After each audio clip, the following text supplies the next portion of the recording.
ஒகேனக்கல் காவிரி ஆற்றுக்கு நீர்வரத்து 50,000 கனஅடியாக இருந்த நிலையில் இன்று காலை 57,000 கனஅடியாக அதிகரிக்கப்பட்டிருக்கிறது. குறிப்பாக கர்நாடக அணைகளில் இருந்து 76,000 கன அடி நீர் திறந்துவிடப்பட்டுள்ளதால் தமிழகத்திற்கு நீர்வரத்து உயர வாய்ப்பிருப்பதாக தெரிவிக்கப்பட்டிருக்கிறது. நீர்வரத்து உயர்ந்து வருவதால் முன்னெச்சரிக்கை நடவடிக்கையாக ஒகேனக்கல் காவிரி ஆற்றில் குளிக்கவும் பரிசல் இயக்கவும் தடை விதிக்கப்பட்டிருக்கிறது. தடையானது நீட்டிக்கப்பட்டிருக்கிறது.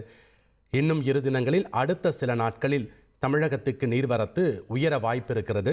இதற்காக இந்த முன்னெச்சரிக்கை நடவடிக்கையும் எடுக்கப்பட்டிருக்கிறது. இது தொடர்பான முக்கிய செய்தியை நாம் பார்த்தோம்.